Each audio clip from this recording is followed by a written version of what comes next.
Have you ever sworn off dating and then found yourself in another relationship only 2 months later? This is actually more common than what you might think. Welcome back. My name is Jenna Wall, and today we're going to be exploring how to know if you are emotionally available for healthy love and why you don't need to fix yourself and how your nervous system may hold the solution. Jumping right in, your nervous system is going to be wired for survival, not love. Have you ever caught yourself saying that you thrive in chaos or that drama just finds you, chaos just finds you? That is actually a red flag for you. That is a surefire way to know that your nervous system is dysregulated. Now, when you have a dysregulated nervous system, you are going to calibrate at a specific frequency. And this frequency is actually going to spread out 27 feet around you. It's this electromagnetic field. That's why some people walk into a room and you can just tell that they are very charismatic. They're magnetic. Where there are other people that you just know, I don't want to go by them. I don't know why, but I just don't want to go by them. Now, why is this an issue if you have a dysregulated nervous system? Because your nervous system is going to be wired to gravitate towards those charismatic individuals, where a lot of the times those individuals can be narcissists. That's why you might notice that your relationships are very toxic. Back in 2012, I had just gotten out of an actual healthy relationship, but I felt it was boring and I really just imploded it. I just felt like there wasn't really a connection, that they were very mellow. And now looking back, I'm like, oh, that's what healthy love looked like. In walked a charismatic narcissist who swept me off my feet, and I was noticing that he was checking off every single box of my subconscious desires. Now, these are not the desires that I wanted to have checked off in a relationship. When I was growing up, I felt left out, alone, not good enough, felt like I had to compete for love and affection. And this is exactly the boxes that he checked. These were the subconscious wounds that were playing in the background that my nervous system felt safe with his antics because it was familiar. Throughout that whole relationship, I was competing for love and affection.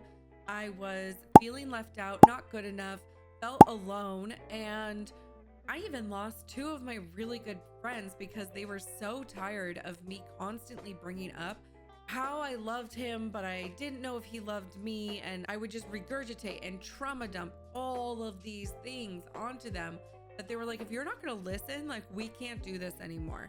And they set a boundary and stopped talking to me. This is when I really turned to self-help books and a lot of other types of holistic healing modalities to help heal our relationship. I was trying to fix the relationship. It inevitably ended, and I remember while he was breaking up with me, there was almost this like dual perspective of my body going back into the pattern of begging him to stay, how I can fix it, what I can do to keep him and have him love me. Where in my heart and in my soul, I felt, oh my gosh, I'm finally free. This is when I swore off dating completely. I was like, I am not going to date for a whole year, which I started hiking. I was trying to do a year of yes. So anybody asking me to do anything, I was like, yep, let's do it.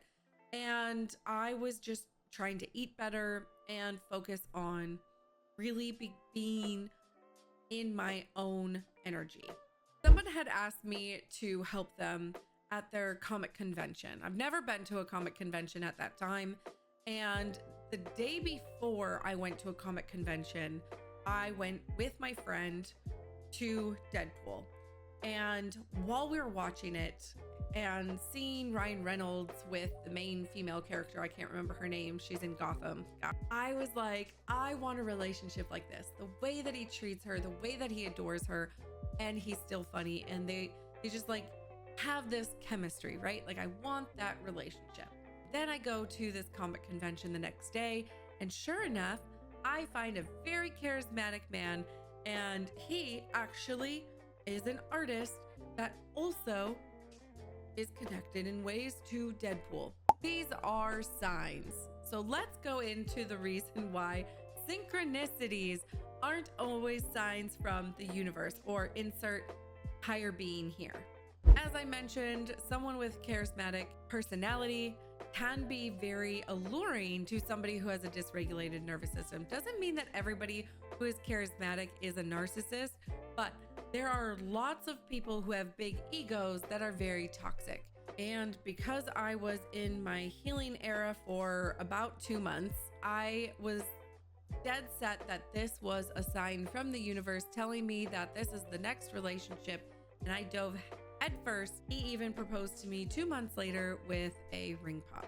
There were a lot of red flags that I ignored because I just wanted to feel loved. I wanted to feel accepted, and I wanted this fairy tale dream of a relationship that I thought, again, this was. But it was actually just patterns of my nervous system, which I will say synchronicities are actually just patterns of your nervous system. And also, if you ask the universe, or insert higher being here, to show you signs, your brain is a filtration system. So when you do that, your brain is now going to be programmed to find those things where you may not have noticed that those things were there before, but as you try and focus on them and filter out, you are going to then see them, which you will then think are signs, but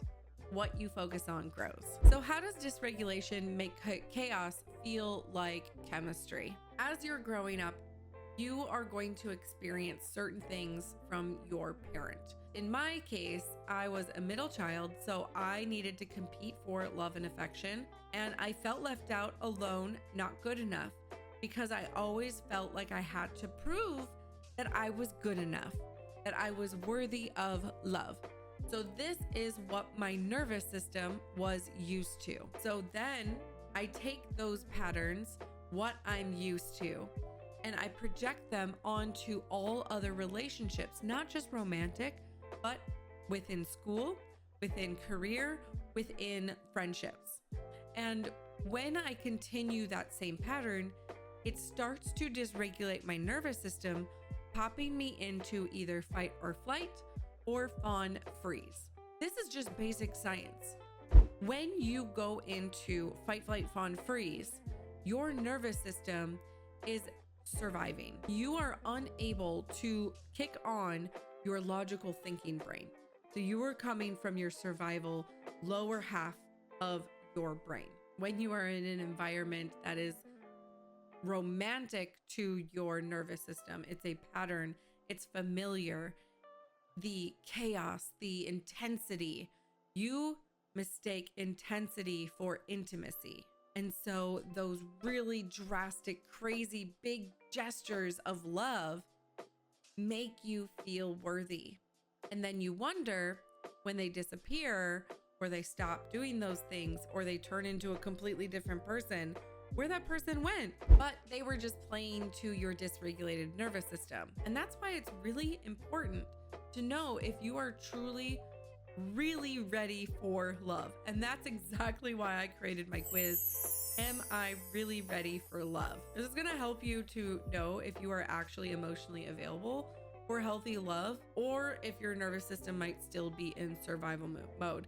So make sure to swing down into the description below and take that quiz today. And then after you take the quiz, make sure to swing on back, share who you got and if it resonated. So you might be thinking now that you are broken, that you just will not find love. And that is completely false. You are not broken. You do not need fixing. You just need to recalibrate.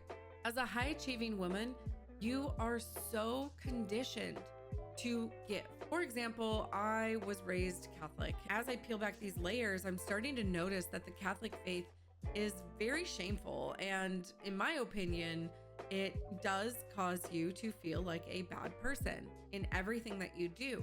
And you have to give so much more in order to be loved. This is something that I believed that I needed to do for the male counterpart as well. In romantic relationships, give them everything that I possibly think that they would want in order for breadcrumbs. So working with other high achieving women, they have this specific mentality to constantly give. They are so giving. They have such big hearts and they are very empathetic, kind, compassionate, because many of them have gifts and even acts of service for their love languages, which is all tied back to their childhood. So now the interesting thing that I see is with high achieving women, they again are used to giving everything that they possibly can, but they have a really hard time receiving. They do not feel worthy of receiving unless they are earning it. When a high achieving woman is going to have the experience of separating from a relationship, that they will question their worth. Why did he not love me? Is there something wrong with me? Maybe he left for another woman, and what does she have that I don't? These questions come up because of the abandonment wound and the rejection wound, both obviously coming from the mother wound. This does not mean that you had to have had a terrible, monstrous mother. This just means that you had food, shelter, water, sometimes entertainment, but your emotional needs went unmet. You were made to believe that your big emotions were too much, that you were over dramatic.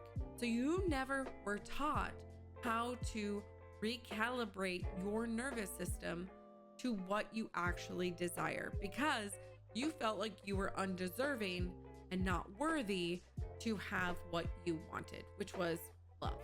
So nervous system recalibration is going to allow you to regulate your nervous system utilizing tools that will bring you back into what you actually desire. Right now, you are doing things that are going to keep you off the path of what you want.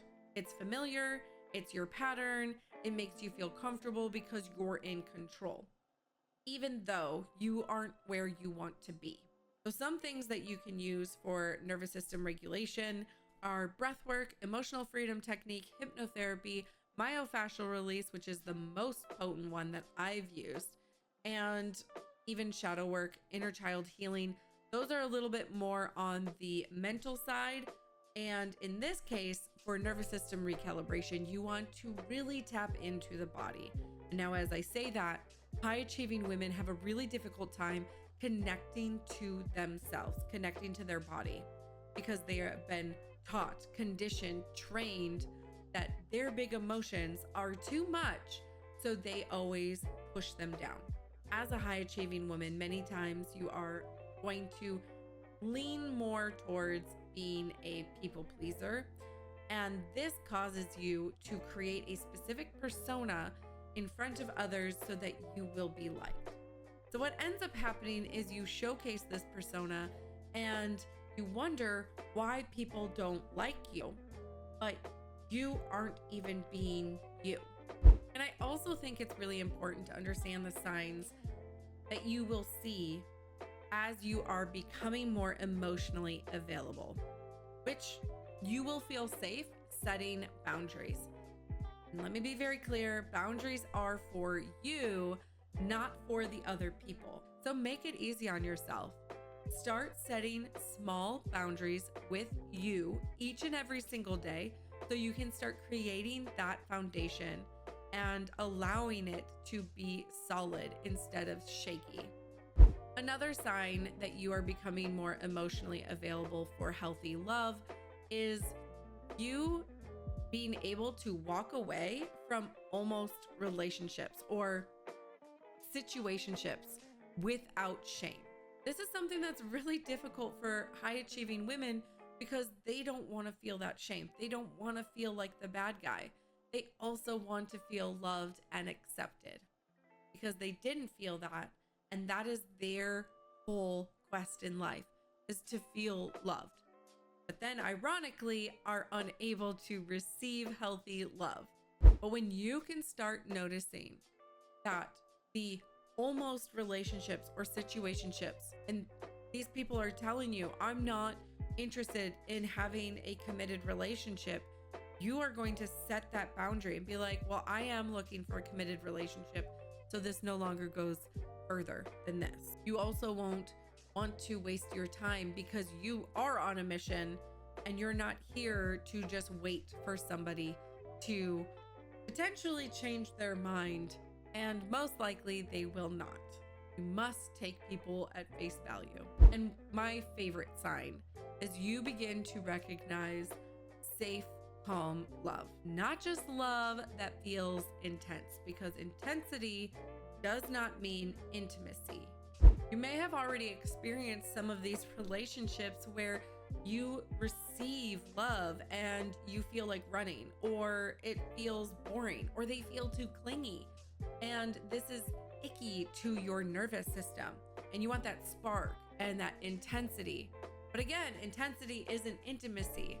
Many times, just a pattern of your nervous system. It feels familiar to have the high highs and the low lows, even though that doesn't align with the emotionally safe, committed love that you desire. So once you start noticing, hey, this individual actually makes me feel calm, and I'm not trying to run or feel like I am freezing, and I'm just present, that is a powerful sign that you are headed to the emotional, available love that you desire. And again, if you have done all of the talk therapy, read all the self-help books, done hypnotherapy, yoga, shadow work, inner child healing, and you are still at a loss on why you are unable to get the emotionally available love that you desire, make sure to take the Am I Really Ready for Love quiz that's located in the description below. Like I said, swing on back here, tell me who you got and if it resonated.